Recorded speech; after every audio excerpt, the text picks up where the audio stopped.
Perkenalkan, nama saya Nining Ade Saskiarini dengan nomor NIM 2315923007.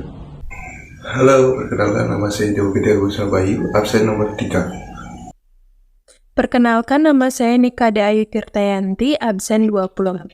Perkenalkan, nama saya Gede Agus Yakanata, absen 11 dan NIM 2315923018.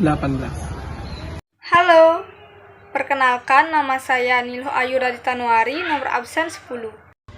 Perkenalkan, nama saya Nikomang Win Septianti, absen 16. Sebagai seseorang yang nantinya akan terjun langsung ataupun bekerja langsung di sebuah industri pariwisata, khususnya hotel, perlu memperhatikan yang namanya kebersihan, baik itu kebersihan objek, fasilitas, lingkungan, ataupun kebersihan lainnya. Tapi di samping itu semua, bersih yang paling utama dan wajib dipenuhi pada posisi ini yaitu kebersihan diri sendiri ataupun grooming. Sebelumnya, bersih itu apa sih? Oke. Jadi, bersih itu sendiri merupakan suatu keadaan di mana seseorang terbebas dari yang namanya kotoran, debu, mikroorganisme, virus, bakteri, ataupun hal lain sebagainya yang berpotensi mengganggu fisik maupun visual seseorang. Lalu, kenapa sih bersih itu penting di industri ini? Jadi, bukan hanya penting, tetapi kebersihan sangat amat penting dan dibutuhkan di industri pariwisata ini. Yang pertama, untuk mencegah kontaminasi mikroba. Artinya, tindakan mencegah masuk dan berkembangnya mikroorganisme di dalam tubuh seseorang, baik itu virus, bakteri, ataupun lain sebagainya yang berpotensi dapat mengganggu kesehatan seseorang. Yang kedua yaitu sehat dan aman. Berarti seseorang berada dalam keadaan kesehatan yang baik dan bebas dari penyakit ataupun kondisi yang merugikan, serta berada di lingkungan yang tidak membahayakan. Yang ketiga, bisa mengendalikan hama, artinya memiliki kemampuan untuk mengelola dan meminimalisir adanya potensi hama yang dapat mengganggu di lingkungan kerja. Yang keempat, yaitu menjaga permukaan dan peralatan dapur, artinya melakukan perawatan atau kebersihan rutin pada area sekitar dapur dan memastikan area dapur terbebas dari namanya kontaminasi yang bersifat membahayakan sehingga dapat menjamin makanan yang akan dikonsumsi dalam keadaan baik tanpa berpotensi mengganggu kesehatan konsumennya. Dan yang terakhir yaitu menjaga identitas atau nama baik hotel. Hal ini merujuk pada praktik kebersihan personal yang dilakukan oleh seluruh karyawan yang bekerja pada suatu hotel tersebut, yang dimana standar-standar tersebut nantinya akan menjadi atau menciptakan yang namanya kepuasan atau pengalaman baik atau positif bagi para konsumen. Bersih berkaitan erat dengan hygiene dan sanitation. Lalu, apa arti kedua kata tersebut? Hygiene atau higienis merupakan upaya yang dilakukan seseorang untuk menjaga kebersihan dan kesehatan diri sendiri. Sedangkan sanitation atau sanitasi merupakan upaya yang dilakukan seseorang untuk menjaga kesehatan dan kebersihan di lingkungannya. Lalu, apa saja yang termasuk dalam personal hygiene? Yang termasuk dalam personal hygiene adalah 1. Mandi setiap hari dan mencuci rambut. Yang kedua, menjaga kuku agar selalu pendek dan bersih, jangan sampai panjang. Yang ketiga, jaga rambut selalu bersih dan rapi. Yang keempat, gunakan deodoran dan parfum. Yang kelima, konsumsi makanan dan minuman yang sehat. Yang keenam, rajin berolahraga. Dan yang terakhir, istirahat yang cukup. Selain personal hygiene yang telah dijelaskan sebelumnya, ada juga personal grooming, yang dimana grooming bisa diartikan sebagai usaha untuk membuat penampilan seorang pekerja lebih rapi dan juga menarik.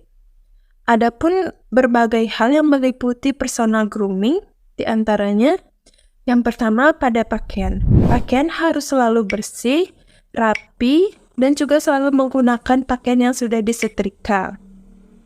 Yang nomor 2, penataan pada rambut.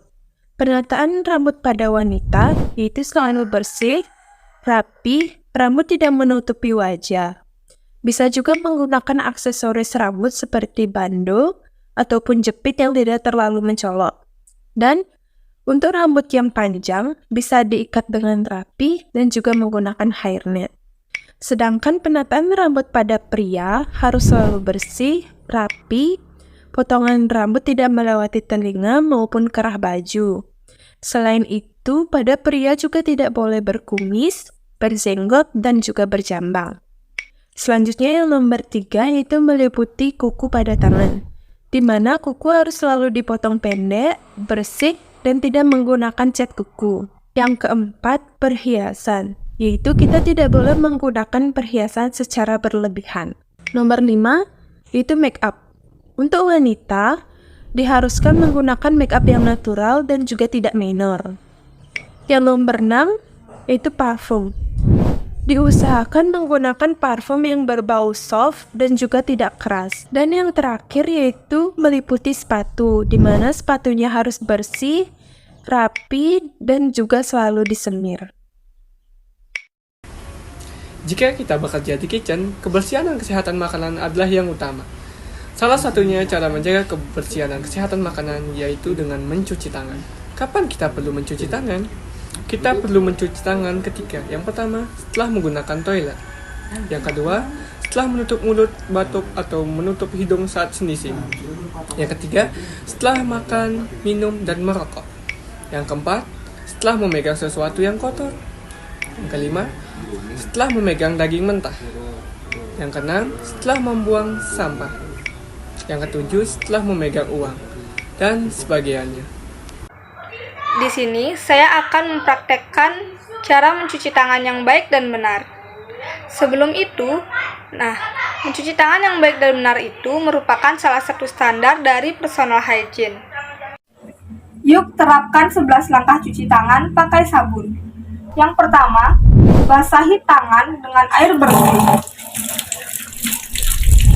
Yang kedua, gunakan sabun pada tangan secukupnya. Yang ketiga, gosok telapak tangan yang satu ke telapak tangan lainnya secara bergantian.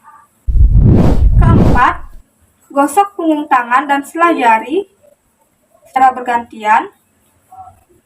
Yang kelima, gosok telapak tangan dan sela jari dengan posisi saling bertautan.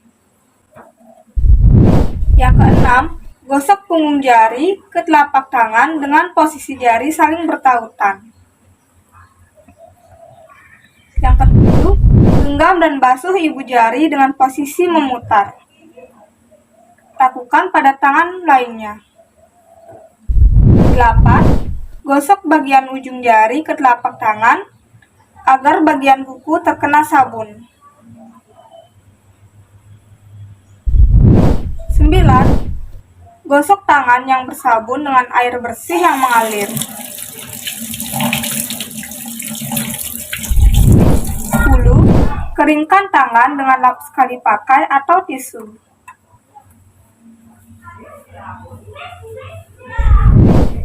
11. Bersihkan pemutar keran air dengan lap sekali pakai atau tisu. Terima kasih. Setelah kita menerapkan personal hygiene maupun personal grooming, keprofesionalan kita dalam bekerja juga sangat penting. Ada beberapa hal yang perlu dan tidak perlu dilakukan untuk menjaga keprofesionalan kita dalam bekerja. Hal yang tidak perlu dilakukan, yang pertama, jangan mengunyah permen ketika bekerja karena itu akan terkesan jorok dan tidak sopan. Yang kedua, jangan menggunakan handphone ketika bekerja karena itu tidak sopan. Yang ketiga, jangan bersilang tangan. Yang keempat, jangan bersandar ketika bekerja. Yang kelima, jangan berlari-lari ketika bekerja. Daripada melakukan hal tersebut, sebaiknya lakukan hal ini ketika bekerja supaya terlihat profesional. Yang pertama, selalu bersikap ramah dan sopan. Yang kedua, jadilah seseorang yang berguna atau senang menolong. Yang ketiga, selalu menatap mata lawan, berbicara, atau eye contact. Yang keempat, selalu mendengarkan ketika ada orang berbicara. Yang kelima, berdiri tegap dan jangan bungkuk. Dan yang keenam, dan yang paling penting, selalu tersenyum.